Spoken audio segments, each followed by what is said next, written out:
Hello दोस्तों, मैं तनु देवरा आप सभी लोगों का इजी गोइंग मॉम चैनल पे बहुत बहुत स्वागत करती हूँ।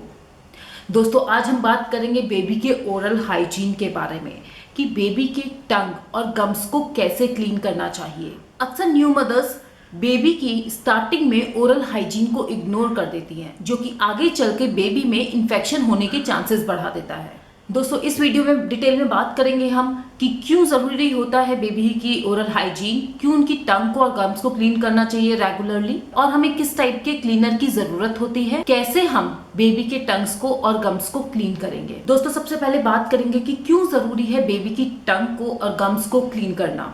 बेबी का हेल्दी माउथ भी उतना ही इम्पोर्टेंट होता है जितना कि हेल्दी बॉडी। बेबी डे 1 से ही ब्रेस्ट फीड और फॉर्मूला फीड लेता है, जिसमें कि शुगर होती है, जिसकी वजह से हमें हर हालत में बेबी का माउथ क्लीन करना चाहिए।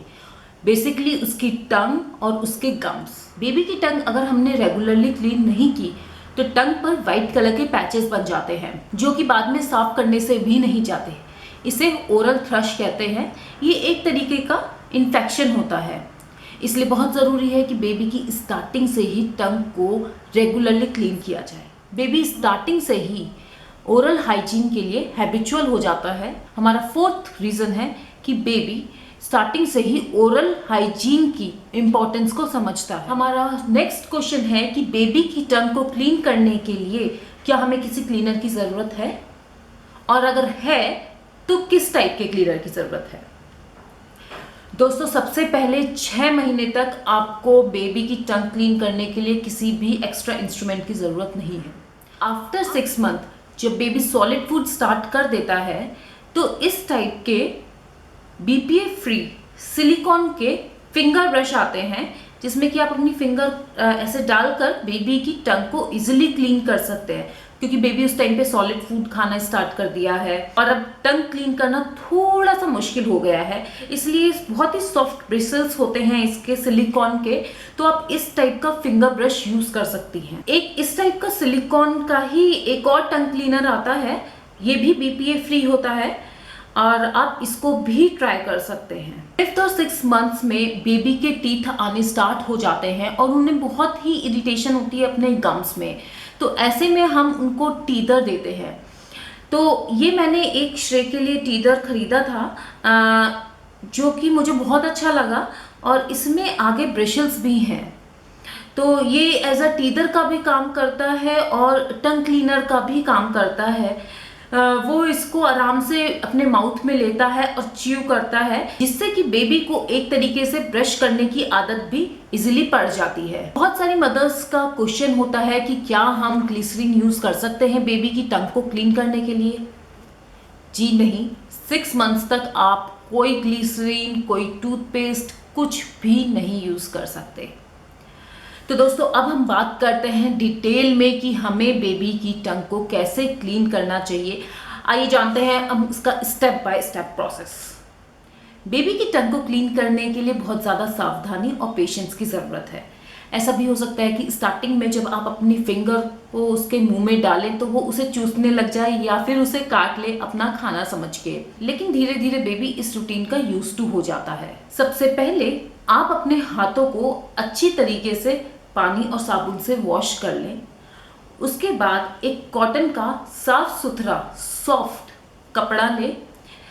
कपड़ा और हाथ दोनों ही बहुत ज़्यादा क्लीन होने चाहिए, क्योंकि ये अब बेबी के डायरेक्टली मुंह में जा रहे हैं। अब स्टेरिलाइज वाटर को ल्यूक वार्म करें। स्टेरिलाइज वाटर मीन्स आप उबले हुए पानी को ल्यूक वार्म गुनगुना कर लें। अब कॉटन के कपड़े को अपनी फिंगर पर ऐसे लपेट लें।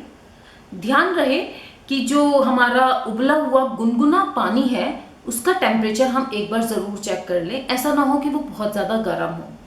उसमें आप इस फिंगर को डिप करें। अपने बेबी को अपनी गोदी में इस तरीके से लें। एक हाथ उसकी गर्दन के नीचे और एक हाथ आपका फ्री होना चाहिए, ताकि आप इजीली अपने बेबी की ग्रिप बनाएं और इजिली उसकी टंग को क्लीन कर लें। तो ये वाली पोजीशन होती है कि जब आप बेबी को एक अपनी गोदी में बैठाएंगे और एक हाथ उसकी गर्दन के नीचे रहेगा और हाथ ऐसे, ताकि वो बेबी पूरा आपके होल्ड में रहे और आप इजीली उसकी टंग को क्लीन कर सकते। बेबी के मुंह को खुलवाने के लिए उसके नीचे वाले होठ को टच करना पड़ेगा। इट्स लाइक कि हम जब बच्चे को नीचे वाला होठ टच करते हैं तो बच्चे अक्सर अपना मुंह खोल देते हैं, शायद कुछ खाने के लिए आया है। तो इसी तरीके से आप उनके नीचे वाले होठ को टच करेंगे ताकि वो अपना मुंह खोल दे, और फिर आप अपनी फिंगर उसकी टंग पे और गम्स पे सर्कुलर मोशन पर चलाएंगे और साथ में चिक्स के अंदर वाले एरिया पर। बेबी बहुत बार अपनी टंग को क्लीन करने के लिए कोऑपरेट नहीं करते हैं, तो ऐसे में मैं आपके साथ कुछ टिप्स एंड ट्रिक्स शेयर करूंगी जिससे आपको थोड़ी सी हेल्प मिलेगी। हमारी फर्स्ट टिप है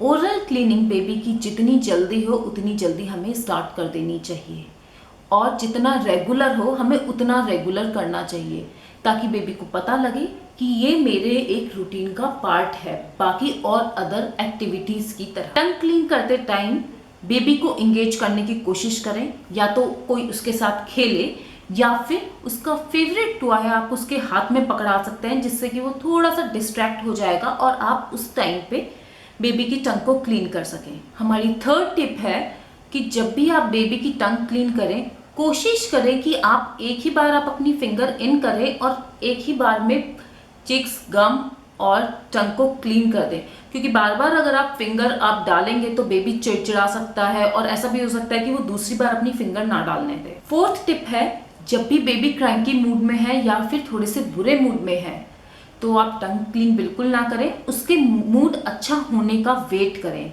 जब बेबी का मूड अच्छा हो टंग सिर्फ तभी क्लीन करें। हमारी नेक्स्ट टिप है कि बेबी का लास्ट मील का पता लगाना बहुत मुश्किल है, क्योंकि वो रात में भी रेगुलरली मिल्क लेता रहता है और दिन में भी रेगुलरली मिल्क लेता रहता है। तो ऐसे में ये पता लगाना कि बेबी का लास्ट मील कौन सा है और उसके बाद ही हम टंग क्लीन करेंगे, ये थोड़ा सा मुश्किल हो जाता है। तो हम इस केस में बेबी का एक टाइम फिक्स कर सकते हैं कि इस टाइम पे हम बेबी की टंग क्लीन करेंगे, तो वो बेबी एज अ अपना रूटीन पार्ट मान लेता है। टाइम आप लाइक जब कभी आप उसकी मालिश कर रहे हों या फिर आप उसको नहलाने के लिए लेकर जा रहे हों, उस टाइम पे आप बेबी की टंग क्लीन कर सकते हैं।